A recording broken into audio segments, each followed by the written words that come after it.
अगर हम एक ऐसी गाड़ी के बारे में सोचें जो एक बहुत ही गहरे चिपचिपे कीचड़ में फंस गई है और गाड़ी चलाने वाला घबराहट में है, वो एक्सेलरेटर को और जोर से दबा रहा है, इंजन को पूरी रेस दे रहा है। हाँ, और पहिए बस गोल गोल घूम रहे होते हैं अपनी पूरी ताकत से। बिल्कुल, रबर जलने की बदबू आ रही है, बहुत सारा शोर मच रहा है, धुआं निकल रहा है, लेकिन गाड़ी 1 इंच भी आगे नहीं बढ़ रही। असलियत में एक्सेलरेटर जितना ज्यादा दबाया जा रहा है, गाड़ी उस कीचड़ में उतनी ही गहराई तक धंस रही है। सही बात है। और अगर हम गौर करें तो हम में से ज्यादातर लोग हर दिन अपने ही दिमाग के साथ बिल्कुल यही कर रहे हैं। वही तो। और इस मानसिक कीचड़ को या इस फेस करने की स्थिति को हम ओवरथिंकिंग कहते हैं। हल निकालने की बजाय हमारा दिमाग बस खुद को और ज्यादा उलझाता रहता है, अपनी सारी एनर्जी जला देता है और हम वहीं के वहीं फंसे रह जाते हैं। और आज के इस विस्तार से किए गए विश्लेषण में हम इसी दिमागी कैद को डीकोड करने वाले हैं। हाँ, और आज की इस चर्चा का मतलब इस डीप डाइव का फोकस है बुकशेल्फ टॉक चैनल की तरफ से एक बेहद चर्चित किताब पर। हम आज निक ट्रेंटन की किताब दी ओवरथिंकिंग क्योर के उन पन्नों को पलटेंगे। और सच कहूं तो ये आज के समय का सबसे जरूरी विषय है। हम एक ऐसी दुनिया में जी रहे हैं जहां हमारे पास इंफॉर्मेशन तो बहुत ज्यादा है, लेकिन मेंटल क्लैरिटी और शांति बहुत कम है। बिल्कुल, और हमारा आज का मिशन भी यही है। हमें यह समझना है कि आखिर इंसान का दिमाग एक ही बात पर बार बार क्यों अटक जाता है और हम इस लूप को तोड़कर असल में वर्तमान में यानी प्रेजेंट में जीना कैसे सीख सकते हैं। ये किताब सिर्फ ये नहीं बताती कि ओवरथिंकिंग बुरी है, बल्कि ये इसके पीछे के साइंस और इसको रोकने के प्रैक्टिकल तरीकों पर बात करती है। तो चलिए इसको समझते हैं।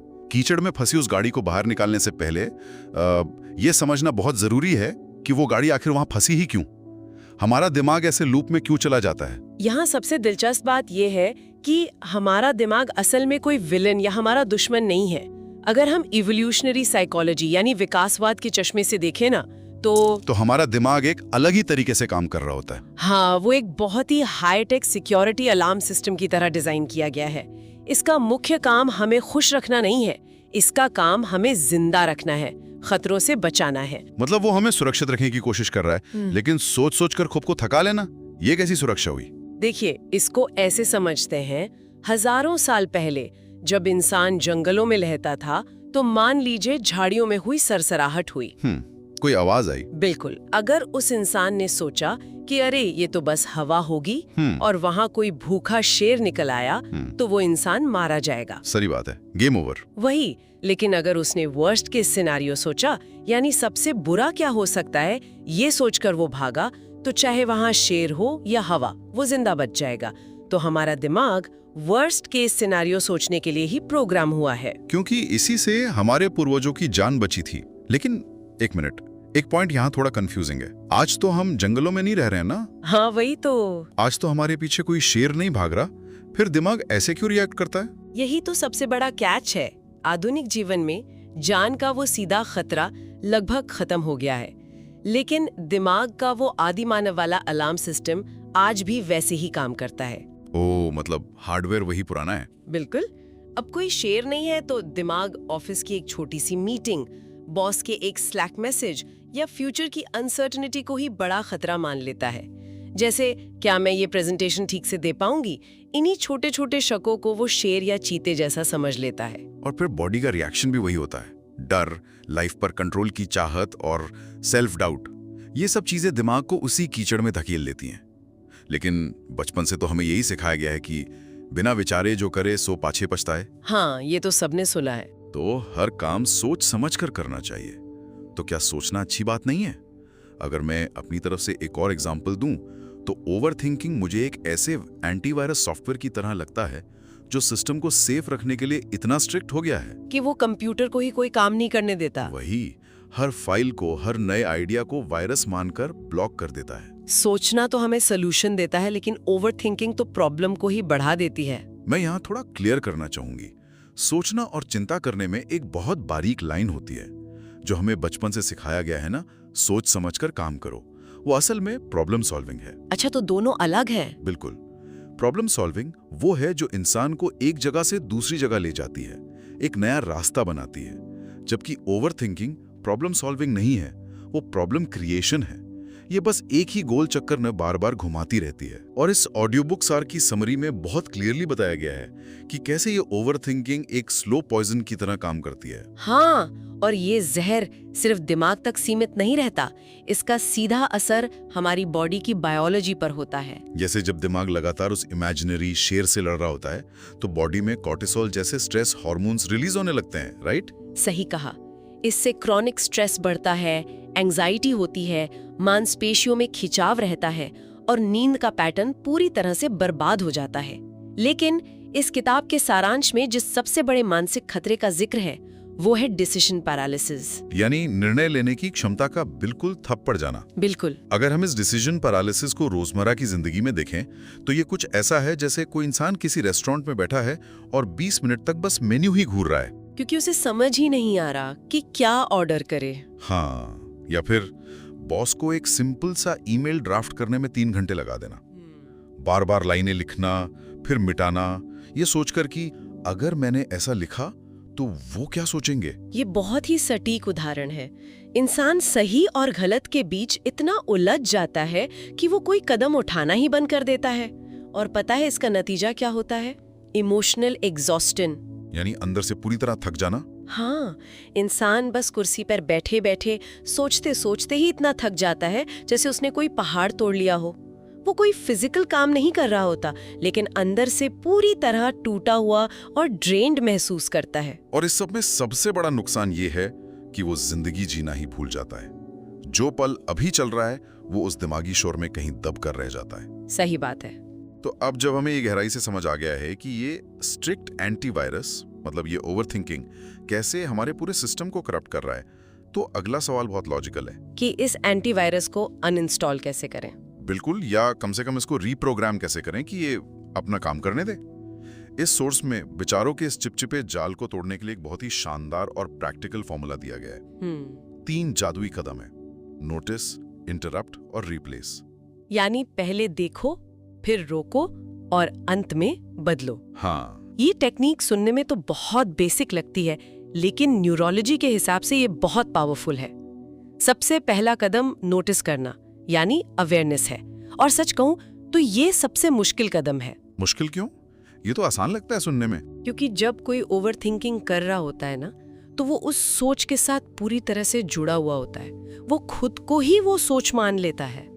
जब तक किसी को ये एहसास ही नहीं होगा कि वो ओवरथिंकिंग के लूप में फंस चुका है, तब तक वो इसे रोक कैसे सकता है? अच्छा, मतलब हमें पता ही नहीं होता कि हम ओवरथिंकिंग कर रहे हैं, हम उसमें बह जाते हैं। वही तो, खुद को उस पैटर्न में पकड़ लेना, ये कहना कि अरे मैं फिर से उसी लूप में जा रही हूँ, ये आधी जंग जीतने के बराबर है। तो एक बार जब हमने खुद को रिंझाता पकड़ लिया कि हम ओवरथिंकिंग कर रहे हैं, तो दूसरा कदम आता है इंटरप्ट करना, यानी उस पैटर्न को टोकना या रोकना। हाँ, और यहाँ किताब ये नहीं कहते कि बस सोचना बंद कर दो, क्योंकि हम सब जानते हैं कि ऐसा करने से इंसान और ज्यादा सोचने लगता है।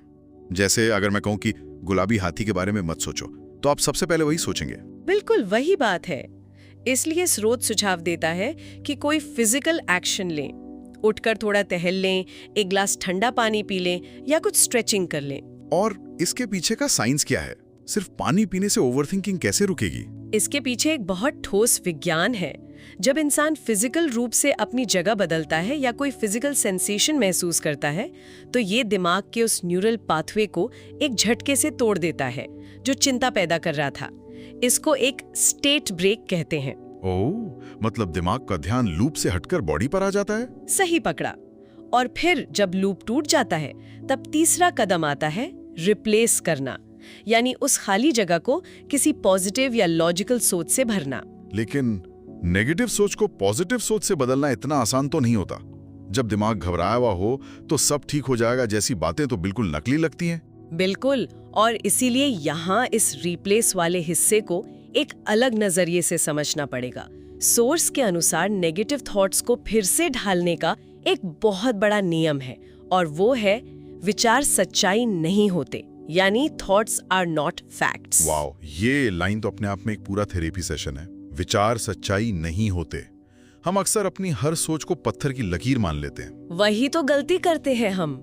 मान लीजिए ऑफिस में किसी को ये ख्याल आया कि मैं इस प्रोजेक्ट में फेल हो जाऊंगी और मुझे निकाल दिया जाएगा। जिसका हम इम्पोस्टर सिंड्रोम भी कहते हैं। हाँ, ये तो बहुत आम बात है आजकल। जैसे ही ये ख्याल आता है, बॉडी और माइंड ऐसे बिहेव करने लगते हैं जैसे सच में नौकरी चली गई हो, पसीना आने लगता है, घबराहट होती है। लेकिन हमें खुद को याद दिलाना है कि वो सिर्फ एक सोच है, वो फ्यूचर की कोई भविष्यवाणी नहीं है। किसी न्यूज चैनल की ब्रेकिंग न्यूज नहीं है। बिल्कुल नहीं, ये सिर्फ दिमाग का एक डरा हुआ अनुमान है। तो फिर दिमाग हमेशा सबसे बुरी स्थिति यानी वर्स्ट केस सिनेरियो के बारे में ही क्यों सोचता है? और इस आदत को कैसे तोड़ें? ऐसा क्यों नहीं होता कि दिमाग अचानक सोचे, क्या होगा अगर मैं पास हो गया और मुझे सीधा CEO बना दिया गया? हाँ, ऐसा कभी नहीं होता ना। दिमाग हमेशा यही कहता है कि सब मुझ पे हंसेंगे। वही तो, ऐसा क्यों? जैसा हमने शुरू में एवोल्यूशन वाले हिस्से में बात की थी, दिमाग का काम हमें सुरक्षित रखना है। वो हर खतरे के लिए हमें तैयार करना चाहता है। इसे रोकने का सबसे अच्छा तरीका है अपने ही विचारों से एक वकील की तरह सवाल करना, उनका क्रॉस एग्जामिनेशन करना। मतलब अपने ही दिमाग से जेरा करनी है। हाँ बिल्कुल। जब भी कोई नेगेटिव थॉट आए तो उसे कटघरे में खड़ा करें और पूछें, क्या इसका कोई ठोस सबूत है? क्या मैं चीजों को बड़ा चढ़ाकर सोच रही हूँ? और इसके बाद क्या करना है? सिर्फ सबसे बुरा सोचने के बजाय दिमाग को 3 अलग-अलग दिशाओं में सोचने की ट्रेनिंग देनी चाहिए। पहला, सबसे बुरा क्या हो सकता है, यानी वर्स्ट केस। दूसरा, सबसे अच्छा क्या हो सकता है, यानी बेस्ट केस। और तीसरा और सबसे जरूरी, वास्तव में क्या होने की सबसे ज्यादा संभावना है, यानी रियल केस सिनेरियो। इसी को स्पष्ट सोच या क्लियर थिंकिंग कहते हैं। और असल में हवाई पॉजिटिविटी से कहीं ज्यादा ताकतवर ये क्लियर थिंकिंग होती है। यहाँ बात सच में बहुत दिलचस्प हो जाती है। जब किसी के दिमाग से उस सबसे बुरे परिणाम का डर थोड़ा कम हो जाता है और जब वो क्रॉस एग्जामिनेशन से समझ जाता है कि उसके विचार सच्चाई नहीं है, तो लॉजिक कहता है कि उसे तुरंत काम शुरू कर देना चाहिए। हाँ, पर प्रैक्टिकल लाइफ में ऐसा होता कहाँ है? वही तो मैं कह रहा था। असल जिंदगी में हम देखते हैं कि लोग फिर भी रुक जाते हैं, वो पहला कदम नहीं उठाते। और सोर्स के अनुसार इसका सबसे बड़ा कारण है परफेक्ट होने की चाहत, यानी परफेक्शनिज्म। ये असल में एक बहुत ही खूबसूरत और चमचमाता हुआ मुखौटा है जिसके पीछे हमारा फेल होने का या जज किए जाने का डर छुपा होता है। इसे मैं एक बहुत ही रियल लाइफ एनालॉजी से समझाना चाहूंगा। हर काम के बिल्कुल परफेक्ट होने का इंतजार करना कुछ ऐसा है जैसे कोई अपनी गाड़ी लेकर घर से तभी निकलने की जिद करे जब शहर के सारे ट्रैफिक सिग्नल्स एक साथ ग्रीन हो जाएं। जो कि नामुमकिन है। बिल्कुल, हम सब जानते हैं कि ऐसा तो कभी नहीं होने वाला। हम घर से निकलते हैं, कुछ सिग्नल ग्रीन मिलते हैं, कुछ पर रेड लाइट होती है जहां रुकना पड़ता है, फिर आगे बढ़ते हैं। सफर शुरू करना जरूरी है। किताब का समरी भी यही कहता है कि done is better than perfect, यानी काम का पूरा होना उसके परफेक्ट होने से कहीं ज्यादा जरूरी है। वो ट्रैफिक सिग्नल वाली एनालॉजी सच में बहुत शानदार है। परफेक्शनिज्म असल में ओवरथिंकिंग की ही एक दूसरी ब्रांच है। कैसे? हम सोचते हैं कि अगर कोई काम 100% परफेक्ट होगा तो कोई हमारी आलोचना नहीं करेगा, कोई हमारी गलती नहीं निकाल पाएगा। ये एक डिफेंस मैकेनिज्म है।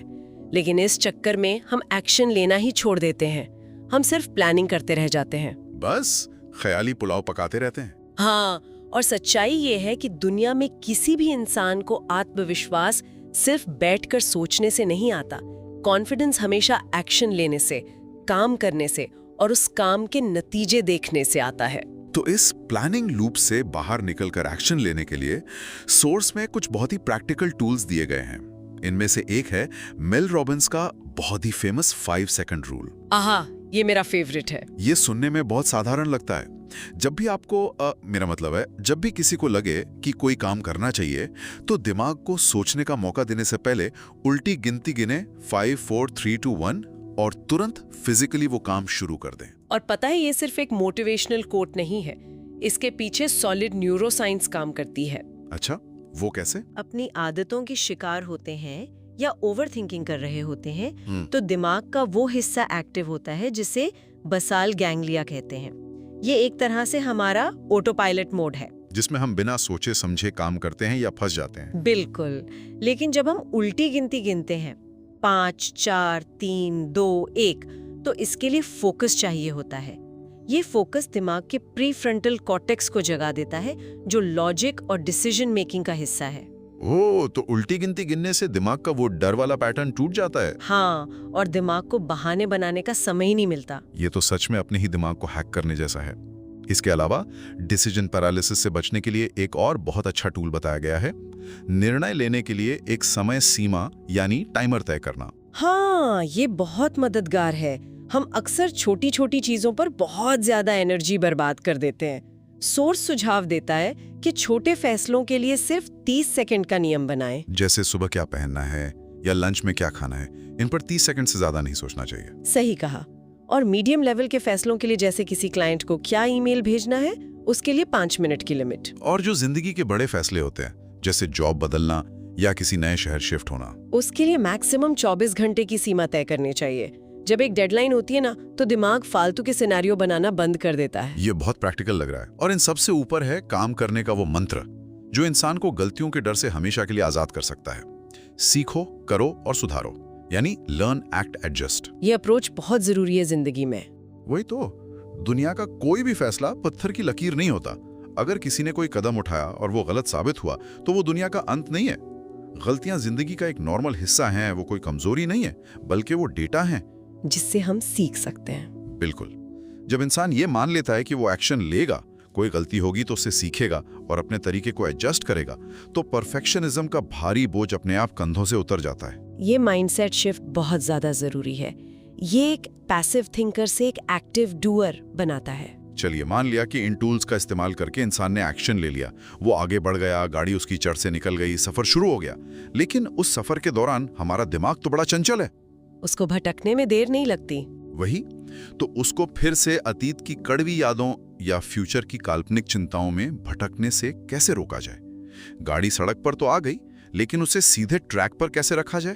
अगर हम इसे बड़ी तस्वीर से जोड़कर देखें, तो ये सारा खेल वर्तमान यानी प्रेजेंट मोमेंट में खुद को एस्टैब्लिश करने का है। इंसान की आधी से ज्यादा ओवरथिंकिंग इसलिए होती है क्योंकि वो अभी में नहीं होता। वो या तो पास्ट में होता है या फ्यूचर में। बिल्कुल। जीवन की असली खुशी, शांति और सेटिस्फैक्शन सिर्फ और सिर्फ आज में है। सोर्स में एक बहुत ही गहरी लाइन है, पास्ट सिर्फ एक किताब है, रहने का घर नहीं। क्या बात है, पास्ट सिर्फ एक किताब है। अतीत से हमें सिर्फ सबक लेना चाहिए, वहां जाके बस नहीं जाना चाहिए। और जहां तक फ्यूचर की बात है, लगातार उसे प्रिडिक्ट करने की या उस पर कंट्रोल करने की कोशिश करना हमारे आज के सुख को पूरी तरह से निगल जाता है। लेकिन सवाल यह है कि दिमाग को अभी में लाना कैसे है? सोर्स प्रेजेंट में खुद को बांधे रखने के लिए, यानी माइंड को एंकर करने के लिए कुछ बहुत ही सॉलिड टूल सुझाता है। सबसे पहला है ग्राउंडिंग एक्सरसाइज, जिसको हम 5 4 3 2 1 टेक्निक भी कहते हैं। हाँ, जब भी लगे कि दिमाग बहुत ज्यादा पास या फ्यूचर में भाग रहा है, तो रुकें और अपने 5 सेंसेस का इस्तेमाल करें। जैसे आसपास देखना कि कौन सी चीजें हैं। बिल्कुल, अपने आसपास देखें कि ऐसी कौन सी 5 चीजें हैं जो आप देख सकते हैं, 4 चीजें जिन्हें छू सकते हैं, 3 चीजें जिनकी आवाज सुन सकते हैं, 2 चीजें जिनकी महक महसूस कर सकते हैं और 1 चीज जिसका स्वाद ले सकते हैं। ये तुरंत दिमाग को ख्यालों से खींचकर रियल दुनिया में ले आता है। और पता है ये एक्सरसाइज इतनी इफेक्टिव क्यों है? क्योंकि ये दिमाग को ये पक्का मैसेज देती है कि इस पल में तुम बिल्कुल सुरक्षित हो, तुम्हारे आसपास कोई शेर नहीं है। ये एक फिजिकल रियलिटी चेक है। एक और बेहतरीन तरीका है जर्नलिंग, यानी मन में जो भी शोर या उलझन चल रही है उसे बिना जज किए एक कागज पर उतार देना। सोर्स इसको बहुत ही इंटरेस्टिंग तरीके से दिमाग का डस्टबिन कहता है। दिमाग का डस्टबिन, ये एनालॉजी बहुत सटीक है। हम अक्सर अपने दिमाग को एक स्टोरेज डिवाइस बना लेते हैं, जबकि वो एक प्रोसेसिंग डिवाइस है। जब सारे विचार कागज पर आ जाते हैं तो दिमाग का कॉग्निटिव लोड कम हो जाता है, वो हल्का महसूस करता है। सही बात है।